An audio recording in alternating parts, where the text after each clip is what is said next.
Qué bueno es poderles saludar a todos ustedes a través de este video. Mi esposa y yo, bienvenidos a todos. Que Dios les bendiga, que su semana haya sido saludable. Nosotros hemos estado últimamente en oración por todos ustedes, pero deseosos de tener comunión con todos, les extrañamos. Y con el favor de Dios, guiados sobre todas las cosas en oración y la sabiduría de Dios, discernamos los tiempos, las oportunidades que Dios nos da y podamos estar ahora en este año, en unas semanas más adelante, podamos empezar a pensar en reunirnos de nuevo, en poder tener comunión, en verdad. Todo en el tiempo de Dios y con todo el cuidado de la sabiduría, protegiendo a todos. Así que hoy, este día, les invito a ustedes a continuar. En la semana pasada, nosotros vimos la encarnación de la sabiduría en la vida de Jesús de Nazaret. Cuando decimos Jesús, Jesucristo, cuando hablamos de Cristo, viene del griego Christos, que quiere decir ungido, el Espíritu de Dios. Y nosotros dijimos que ese Espíritu, que es divino, que es de Dios mismo, que se encarna en Jesús, viene a ser la sabiduría de Dios, que es la presencia de Dios que nos guía y nos enseña y nos ayuda a discernir las cosas sabiamente, correctamente. Y de esta manera nos instruye su palabra. Su palabra es nada menos que la misma sabiduría que la produce el aliento de Dios. Nosotros vimos el Ruach Elohim, que es el aliento de Dios, que Dios nos ha creado a todos nosotros a la imagen y semejanza de la divinidad. Y buscamos y anhelamos estar en comunión con Dios, porque somos criaturas relacionales igual que Dios lo es. Dios es relacional. Entonces, hoy, este día, vamos a ver cómo esto toma lugar. Y les invito a ustedes entonces a venir a la escritura, a Marcos capítulo 1. En verdad, lo que vamos a ver, a abarcar, es el versículo del 4 al 11. Pero vamos a ver algunos versículos a los que vamos a enfatizar de todos estos versículos. No lo vamos a leer todo. Si ustedes tienen su Biblia con ustedes y lo pueden seguir en su escritura, para que de esa manera puedan ustedes ver la escritura y cerciorarse, y sobre todo que esto sea de edificación espiritual para ustedes. La historia de Marcos sobre el bautismo de Jesús proporciona el contexto indispensable para comprender todo lo que se relata posteriormente a través del Evangelio de Marcos sobre el ministerio y la pasión de Jesús. Ahora ustedes se darán cuenta que en el Evangelio de Marcos, siendo el primer evangelio que se escribe, Mateo y Lucas, son evangelios que los se guían por la estructura de Marcos, pero que tienen sus propias tradiciones también. Y es por esa la razón por la cuando ustedes ven una parábola en el Evangelio de Marcos está al principio o a la mitad, mientras que en el Evangelio de Mateo está después, o en fin, no están exactamente en los mismos lugares. Pero en el Evangelio de Marcos, y guiándonos por el Evangelio más antiguo, esto naturalmente relata, pues, todos los evangelios relatan el bautismo de Jesús al mero principio de los evangelios. El dramático reconocimiento de Jesús por parte de Dios deja en claro en la narración de los evangelios que a través de las palabras y los hechos de Jesús, la humanidad se encuentra frente a las intenciones reveladas y promulgadas de Dios. La figura de Juan el Bautista sitúa a Jesús en el pasado, presente y futuro de las actividades de Dios. Como testigo arquetípico, Juan vincula a Jesús con las promesas de Dios en el pasado de Israel. El contexto del desierto evoca recuerdos. Juan venía del desierto. El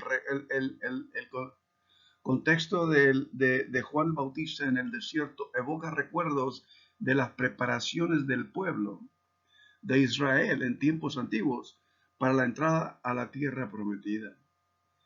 Juan, el epítome de los profetas, el arquetípico principal de los profetas, también apunta hacia la eminente intervención de Dios en la historia humana para conferir una nueva esperanza a la humanidad. Y esto lo vemos naturalmente en Marcos capítulo 1, versículo 8. Yo os bautizo en agua, pero Él les vendrá y bautizará en el Espíritu Santo. En el clímax de la narración del bautismo de Jesús, Dios declara que Jesús es el Hijo de Dios, el amado. Y naturalmente, para enfatizar, Dios viene a enfatizar en la experiencia del bautismo de Jesús la importancia de esta revelación, de este reconocimiento de Jesús como el Hijo, y los cielos son rasgados, los cielos se abrían. La palabra ahí en Marcos, pero en verdad la palabra es los cielos fueron rasgados, en partidos rasgados, y se escucha la voz de Dios que le dice a Jesús, es el Hijo de Dios, el amado. Y eso enfatiza la importancia de este reconocimiento de parte de los cielos en esta porción del Evangelio. Y esto es el principio del Evangelio de Marcos. Y naturalmente, esto es el misterio velado de Dios, ahora se ha manifestado. El misterio que antiguamente estaba velado se manifiesta y está dispuesto, está a la vista, está a la revelación de la humanidad en el tiempo en el que Jesús viene a ser bautizado.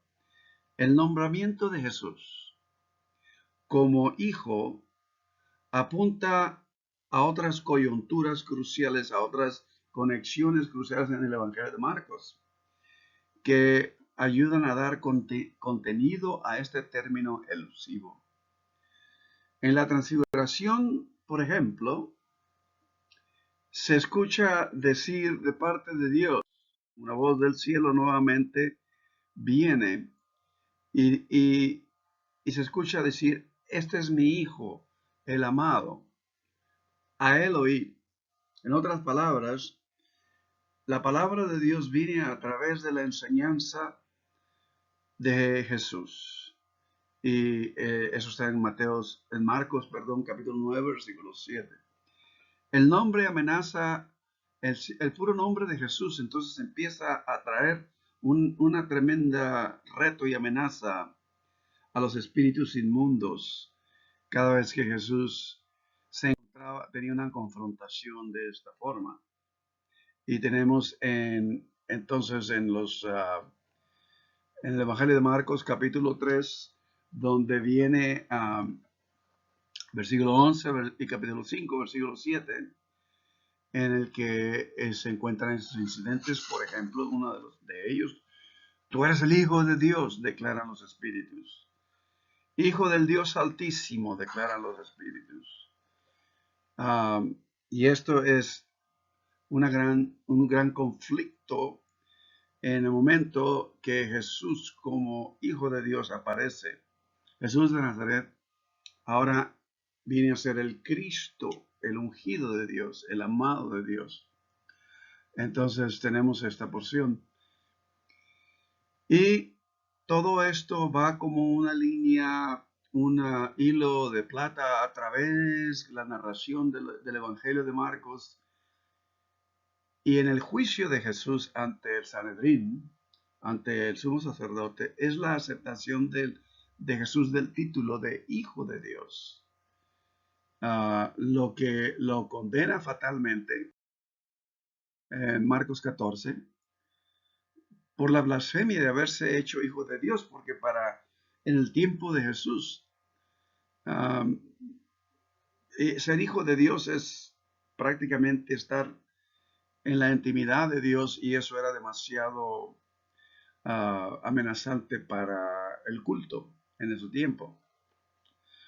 La frase se repite de nuevo en la confesión que el centurión la declara en el capítulo 15, versículo 39, y naturalmente en el tiempo en el que Jesús entrega su espíritu, ahora en el templo, acá me quedo 15, versículo 37 y 38, Jesús entrega su espíritu y los velos del templo se rasgan como se abren en su bautismo. Ahora Él entrega su espíritu y naturalmente al observarlo de esa manera, entonces viene el centurión y confiesa verdaderamente este hombre era hijo de Dios. Y lo confiesa. Interesante, porque este fue un gentil, no un judío, que a ellos vino, dice el Evangelio de Juan, y ellos no lo recibieron. Es interesante cómo a muchas veces se nos pasan las cosas que Dios hace, en este caso el centurión. De tal manera que Golgota afirma el título proclamado en el Jordán, en el bautismo de Jesús. Poniendo esto junto en todo el Evangelio, los teólogos han concluido que la manera en la que Dios se refiere a Jesús como hijo fue la entrada de Jesús al camino que conducía a la cruz. El viaje inexorable que lo define y que define claramente lo que significa hijo. Y naturalmente lo tenemos aquí al concluir el Evangelio, como el centurión es estremecido y reconociendo que a quien tenía, con quien estaba al frente de él, es nada menos que el Hijo de Dios. La cruz revela que la relación de hijo con Dios, declarada en el bautismo de Jesús, implica obediencia en sufrimiento. Es una de las cosas que el Evangelio lo declara. Todos los evangelios. Tenemos pues que el hecho de que Dios reconoce a Jesús como hijo, le inmediatamente viene a conectar en el bautismo de Jesús una relación a Dios de plena y absoluta obediencia en sufrimiento. Y vean ustedes, si ustedes leen los primeros 3 evangelios, y juntamente con el de Juan, Jesús, cuando es bautizado, inmediatamente es llevado al desierto a ser tentado. Y empieza el estrago de la vida de Jesús al haber venido como hijo de Dios.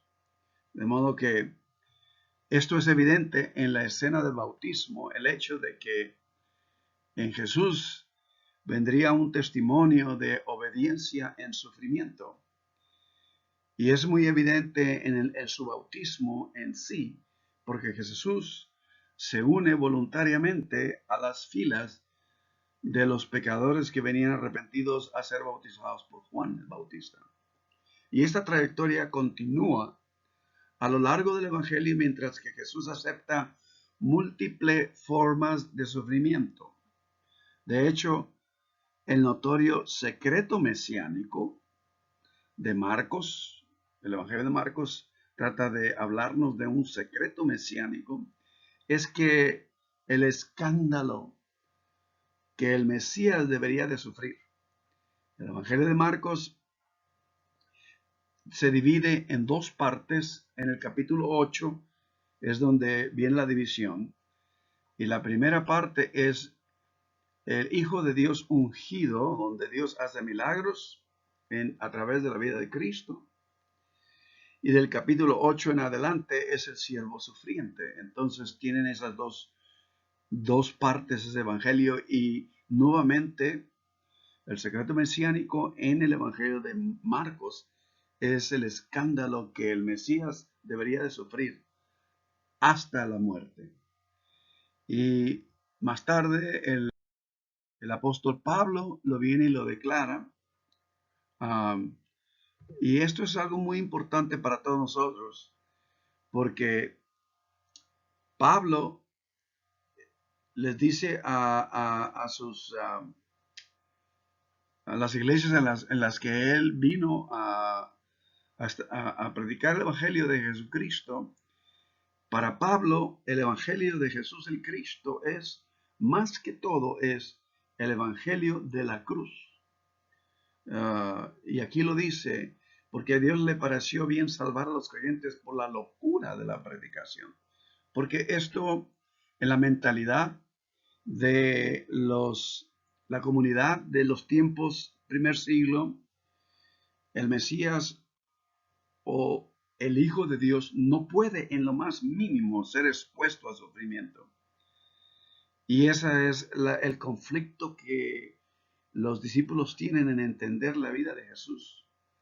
Y lo vemos en los capítulos del 13 al 17 del Evangelio de Juan, que vendría él a sufrir y de esa manera a redimir y proveer la manera en la que todos podemos alcanzar liberación, salvación, redención. La victoria de la resurrección, entonces, y el progreso anticipado es inseparable del sufrimiento obediente. No hay resurrección si no hubo antes una obediencia absoluta hasta la cruz.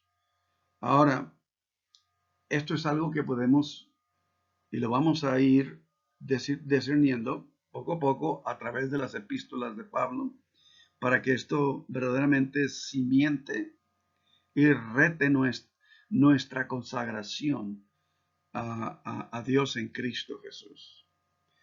En Romanos, en el primer capítulo, Pablo dice, porque no me avergüenzo del Evangelio, o sea, porque es poder de Dios, dice.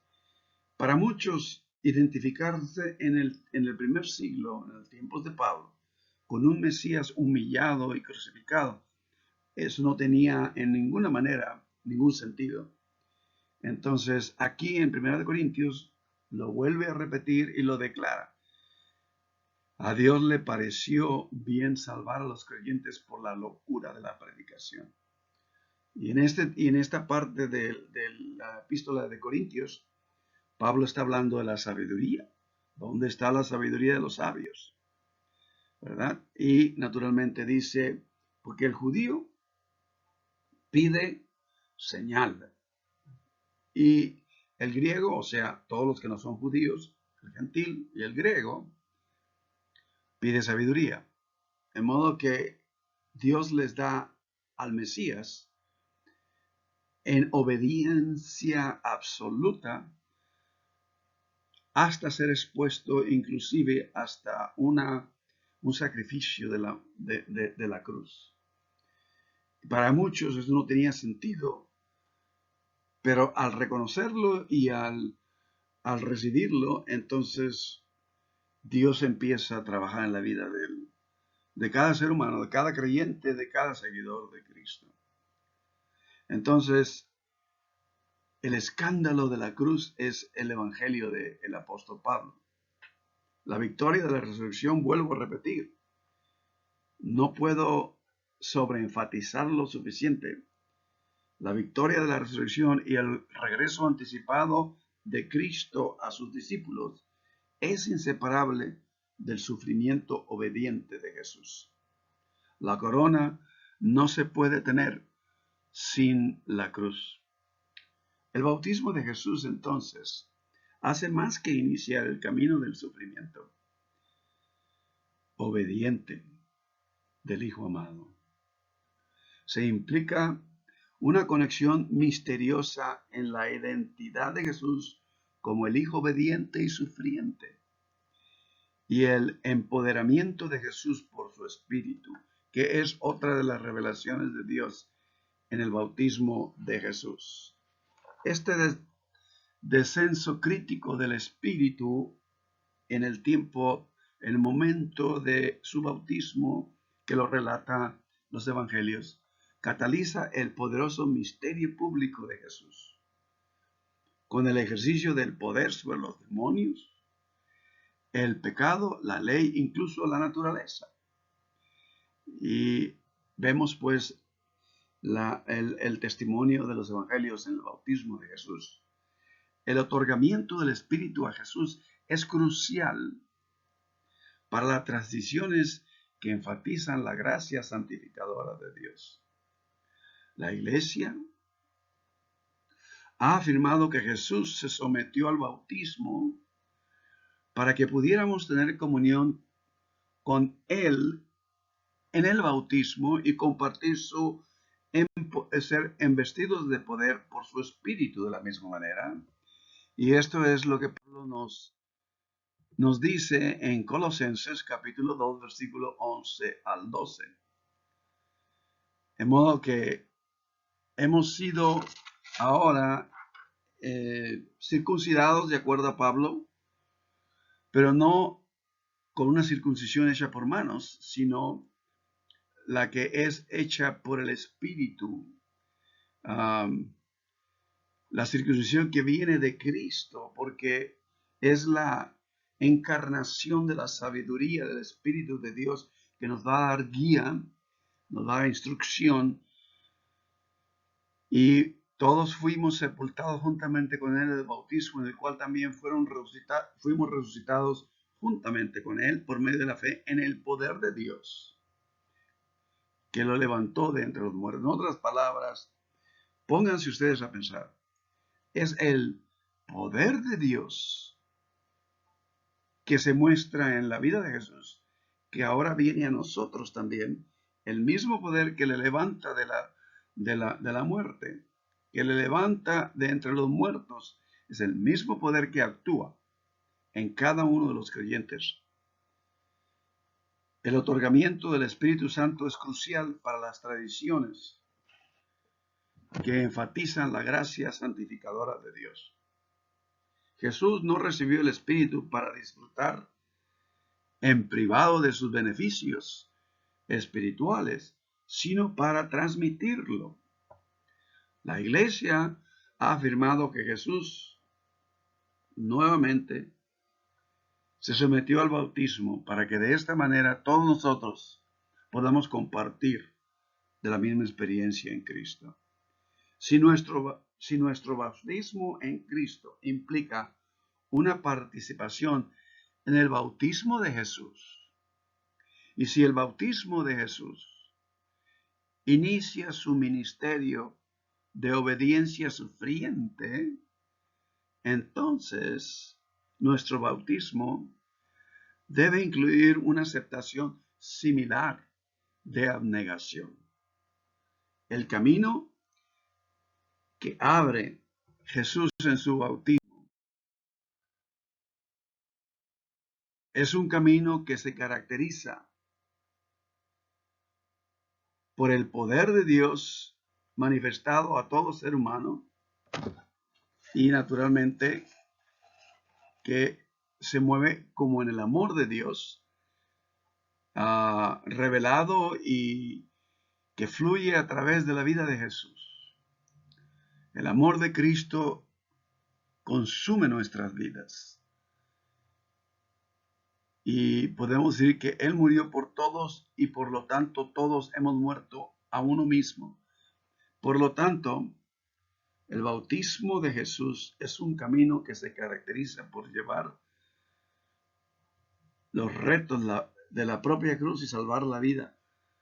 Solo y única y exclusivamente perdiéndola. En otras palabras, mientras que nos aferramos a las cosas de esta vida y no estamos dispuestos a negarnos a nosotros mismos y servir a Dios de corazón y en sencillez, no no hemos empezado a experimentar la vida de Cristo. Porque Él la llamó y les dijo así en el Evangelio de Marcos: el que quiera salvar su vida la perderá, pero el que pierda su vida por causa de mí y del Evangelio la salvará, la encontrará. De modo que esto nos hace a nosotros reflexionar sobre el acto y el símbolo. Hay mucho más que decir, bastante más que decir. Pero en esta ocasión solamente quiero dejarlos con estos pensamientos. Y ustedes tienen su Biblia y ustedes hacen notas de estas cosas, porque es importante escudriñar la Escritura para entender, porque la Escritura nos va a exhortar y nos va a traer en nosotros la unción del Espíritu Santo a venir a entender y a ser capacitados por el mismo Espíritu de Dios para llevar a cabo su voluntad en todo. Por lo tanto, hermanos, continuemos en oración y discernimiento de la Escritura. Ahora yo les invito a ustedes a tener una oración. Oremos. Eterno Dios que nos conoces, eterno Dios que conoces nuestras capacidades porque tú nos creaste, pero también conoces nuestras debilidades, conoces nuestras necesidades. Estamos ante ti, oh Dios, buscando de todo corazón encontrar de ti, oh Dios, la guía y los pasos que necesitamos seguir en todo tiempo. Porque sabemos, oh Dios, como antes lo hemos dicho, tú eres el Dios de todo tiempo y todo lugar. Aún en estos días, guíanos, protégenos, bendícenos. Ten misericordia de todos nosotros y pone a nosotros el querer como el hacer de tu buena y santa voluntad en todo. Hoy, este día, oramos nuevamente por todos aquellos que se encuentran enfermos, aquellos que están por fallecer. Y oramos por sus seres amados que sean fortalecidos, que encuentren paz, descanso, renovación, esperanza y confianza en ti, oh Dios. Hoy, este día y siempre, continuamos en oración por nuestra hermana Gaby y por cada uno de nuestros seres amados, por cada uno de nuestros hermanos y hermanas. Y así pedimos y confiamos, así oramos y esperamos en Cristo Jesús. Amén. Hermanos, que Dios les bendiga a ustedes.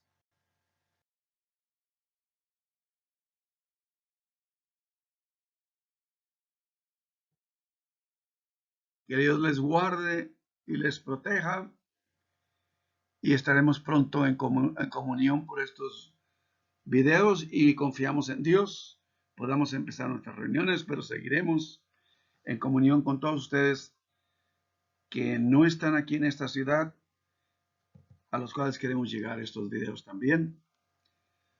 Y a todos ustedes, hermanos, continuemos en oración unos por otros y aguardemos que Dios es bueno, porque Dios aún no ha terminado su obra entre nosotros. En Cristo Jesús, gracias. Dios les bendiga.